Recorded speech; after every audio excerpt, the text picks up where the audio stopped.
So lots and lots of news this last few days has been coming out on Joao Neves to Manchester United. Benfica reportedly set to lower the fee and accept something under their 100 million release clause. Manchester United, according to sources in Portugal, preparing a bid. But how reliable are these sources? How reliable is this news? And what is the chances of Joao Neves to United? And why would it be a very good signing?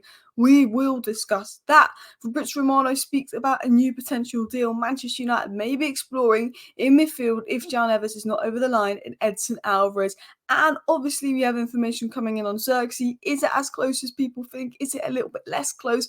Are we being lied to by the media? And what is the latest on Greenwood's departure that looks to be the first real big departure from Manchester United this summer? So let's start with the Joao Neves stories, as there's about 4 or 5 different stories coming in on Joao Neves over the last sort of 3 or 4 days.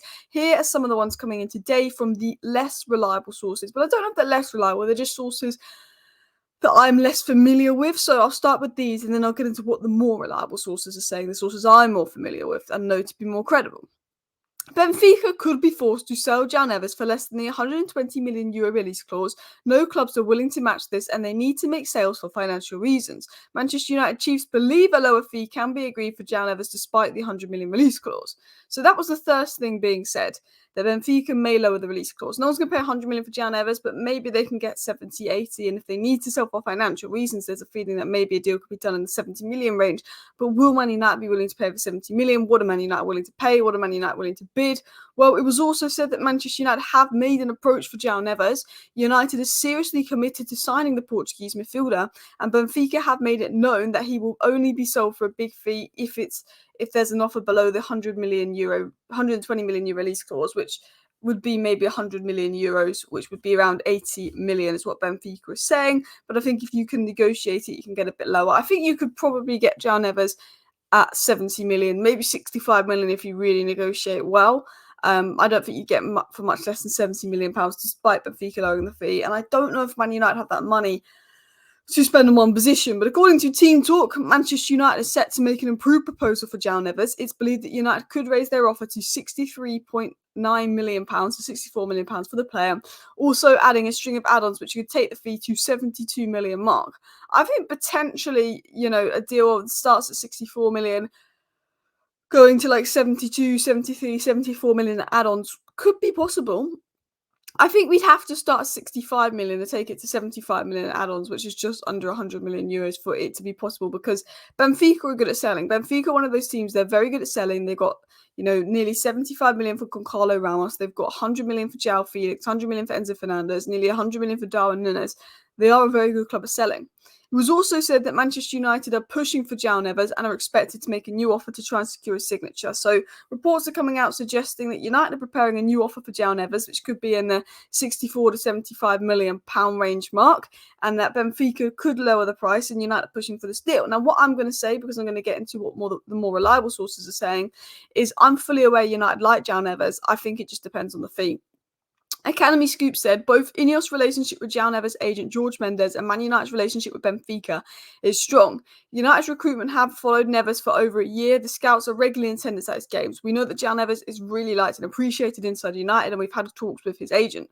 The Joao Neves to Manchester United links are genuine, said the Musketeers. United want to keep pushing on the deal, but the issue is whether Benfica will accept a reasonable fee.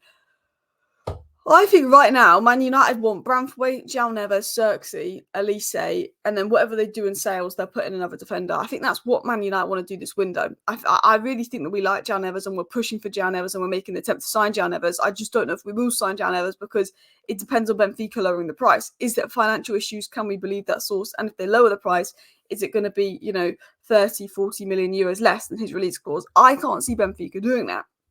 Fabrizio Romano then added that Manchester United have been scouting Joao Neves for a long time and informed on the player's progress and potential deal conditions.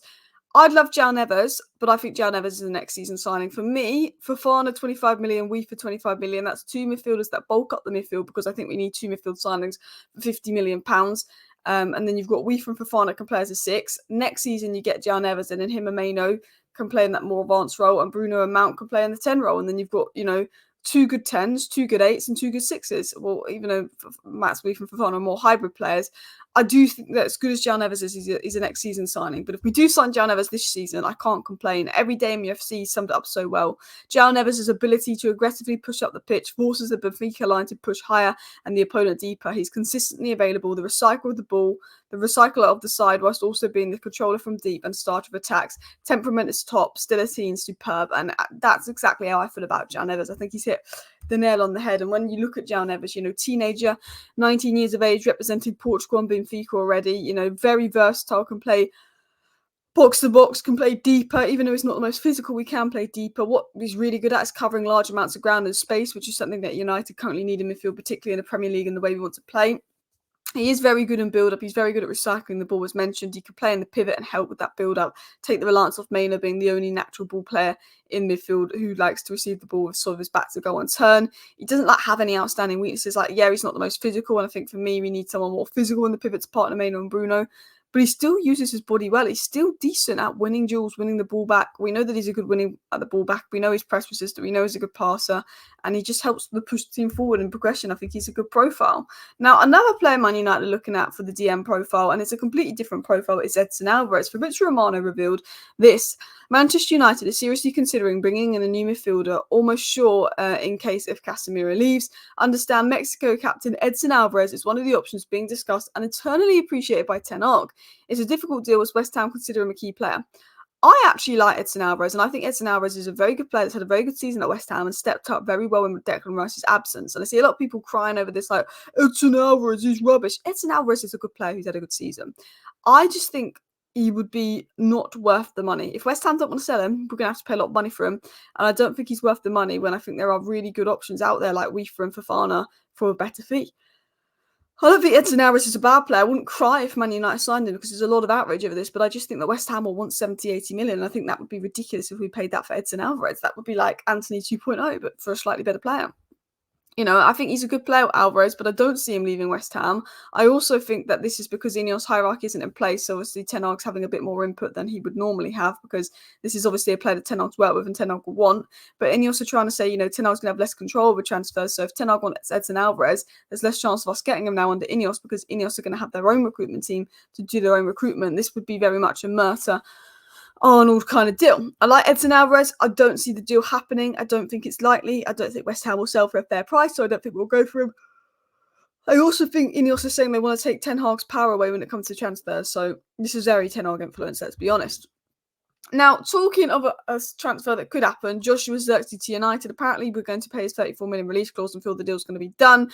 But now sources are coming out saying that the rumours surrounding Zirkzee and Man United are currently being blown out of proportion. United have been interested for many months. However, the total package of transfer fees, shareholding, salary and consultant costs is very expensive. United are looking around the market and more likely to target prices in the 15 to 20 million euro range.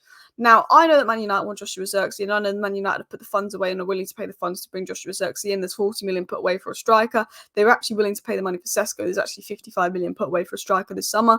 And David Ornstein and Romano have confirmed there is strong interest in Zirkzee. So I don't believe the bottom bit that we've only put 15 to 20 million euros away for a striker. If we can't get the right striker, maybe we go and get a winger and then we get a cheap striker as a short-term deal. But I generally believe that we have the money for Zirkzee. I just don't think it's as advanced as being reported. I still think Zirkzee is more likely to go to AC Milan. I still think, we're not going to do anything crazy for Zirkzee's release clause isn't active to July, and I don't believe that we're doing as much as what the news is saying, but I believe that we're in for Zirkzee. We have the money for Zirkzee, and if we felt that Zirkzee wanted to come for us, we could sort out a deal for Zirkzee, if I'm going to be honest. And I really hope we do get Zirkzee, and I think he'd be a great signing. He'd be a really good, different profile of striker to have.